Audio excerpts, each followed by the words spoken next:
Hello friends, welcome to my YouTube channel e-learning. আজি মই আপোনালোকৰ আগত ক্লাছ 9ৰ The Road Not Taken poemটো briefly analyze কৰিব ওলাইছোঁ। আশা কৰোঁ আপোনালোকৰ ভিডিঅ'টিৰ পৰা অলপ হ'লেও হেল্প হ'ব। So now let's not waste our time and move towards our content of discussion. That is our poem The Road Not Taken. ফাৰ্ষ্টতে আমি poemটো এবাৰ পঢ়ি লওঁ। The Road Not Taken by Robert Frost.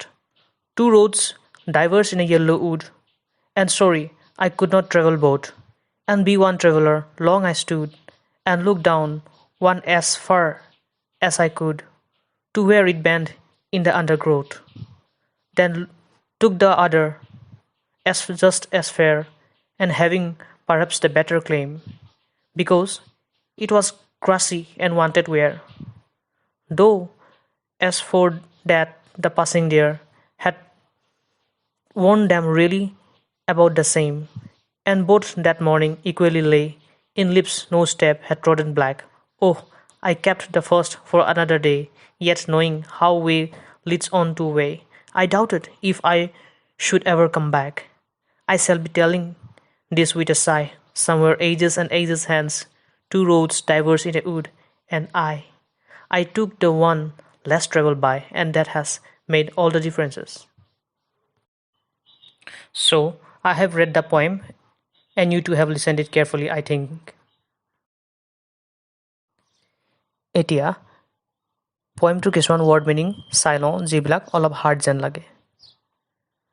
Diverged, go separate way, মানে বেলেগ বেলেগ ৰাস্তাত যোৱা। Yellow wood, it means colored leaves in autumn, শৰৎ কালৰ হালধীয়া পাত। Bent, it means carved মানে বেকা। Undergrowth, it means dense growth of trees, মানে এখন ফৰেষ্ট বুলি ধৰি লোৱা। Fair, it means good মানে ভাল।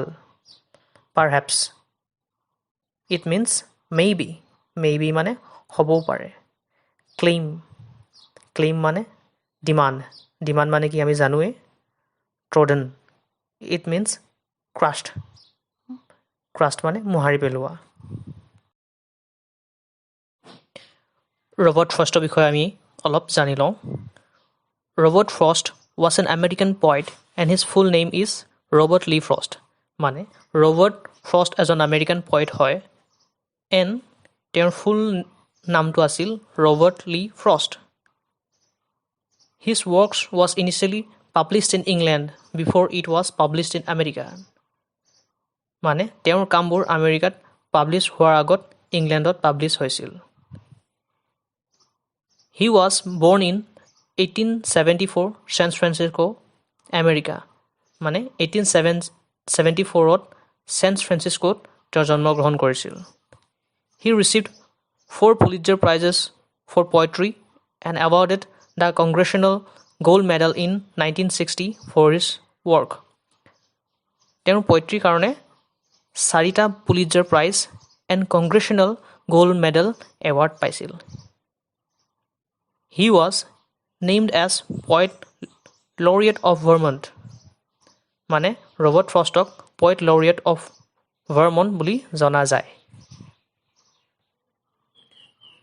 পিকচাৰখনৰ পৰা আমি ভালকৈ জানিব পাৰিছোঁ পয়েটজনৰ কণ্ডিশ্যনটো, ৰাইট? ছবিত থকা মানুহজন ধৰি লোৱা পয়েটজন, তেওঁ ডিচাইড কৰিব পৰা নাই কোনটো ৰোড ল'লে ভাল হ'ব, হয়নে? ঠিক তেনেকৈ আমিও কিছুমান চিটুৱেশ্যনত ৰৈ যাওঁ কি ডিচিশ্যন ল'লে ভাল হ'ব বুলি, হয়নে? এতিয়া পয়েমটোৰ চামাৰিটোলৈ আমি আগবাঢ়োঁ। চামাৰিটো পেৰাগ্ৰাফ ৱাইজত ডিভাইড কৰা হৈছে। পেৰাগ্ৰাফটো মই আছামিছত বুজাই দিম একচুৱেলি পেৰাগ্ৰাফটোৱে কি বুজাইছে। তেনেহ'লে ফ্ৰেণ্ডছ ভিডিঅ'টো আগলৈ আগবাঢ়োঁ। So the first paragraph is, it is a scene in the forest in a spring season where the poet is looking at the two roads. Being a single traveler, he can't travel the both. He wants to travel the both roads but could not one at a time, and spends so much time in deciding which road he should take. He saw that the road was bent and The grass was undergrowth, that is, short in size.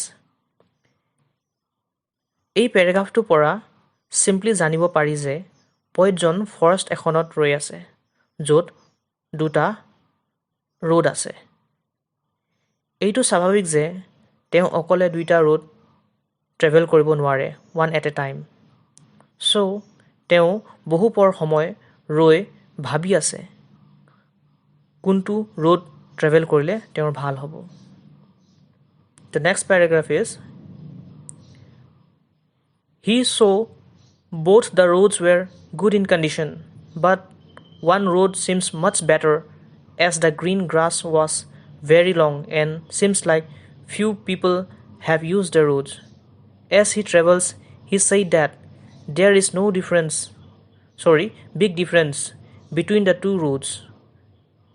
তেওঁ দেখিছিল যে দুইটা road ভাল কণ্ডিশ্যনত আছিল, বাট দুইটা ৰাস্তা মাজত তেওঁ এটা চুজ কৰিলে যিটো ৰাস্তাৰ গ্ৰাছবিলাক দীঘল আছিল। ইট মিনছ বহুত কম মানুহে সেই ৰাস্তাটো ইউজ কৰিছে। ৰাস্তাটোৰ অলপ দূৰ আগবাঢ়ি তেওঁ কৈছে যে বৰ এটা ডিফাৰেঞ্চ নাই দুইটা ৰাস্তাৰ মাজত, অলদো তেওঁ ট্ৰেভেল কৰাটো কম মানুহে ইউজ কৰিছিল। 3 নম্বৰ পেৰাগ্ৰাফটো,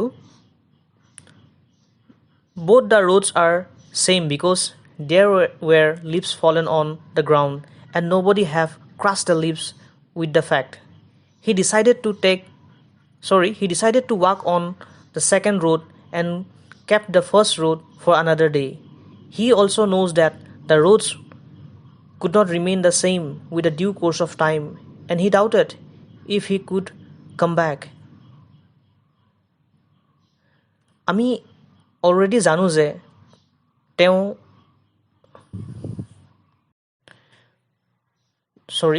ছেকেণ্ড ৰোডটো ট্ৰেভেল কৰিছে, বাট ফাৰ্ষ্ট ৰোডটো বেলেগ এদিন কাৰণে থৈ দিলে। পয়েটজনে জানে যে সেই ৰাস্তাটো একেই নাথাকে সময়ৰ গতিৰ লগত যিটো তেওঁ ট্ৰেভেল কৰিছে, আৰু তেওঁ ডাউট কৰিছে যে তেওঁ উভতি আহিব পাৰিব নে নাই। পয়েমটোৰ লাষ্ট পেৰাগ্ৰাফ হয় এইটো, চামাৰীটো ইনফেক্ট। আফটাৰ চাম month or years, he will be telling with a sigh that there were two roads in the forest and he had chosen the one which people have less traveled, and after that all life had been changed. কবিজনে বহু মাহ বা বছৰ পিছত relax হৈ ক'ব খুজিছে যে তেওঁৰ লাইফটো যে চেঞ্জ হৈ গ'ল। This is all because of choosing the road where less people have traveled by. Simply ক'ব গ'লে তেওঁ ৰোড চুজ কৰা ডিচিশ্যনটো ক্ৰেডিট দিছে যিটোৱে তেওঁৰ লাইফটো চেঞ্জ কৰি দিলে। লিটাৰেৰী ডিভাইচেছ, পয়েমটোত থকা কিছুমান লিটাৰেৰী ডিভাইচেছবিলাকক আমি চাই লওঁ।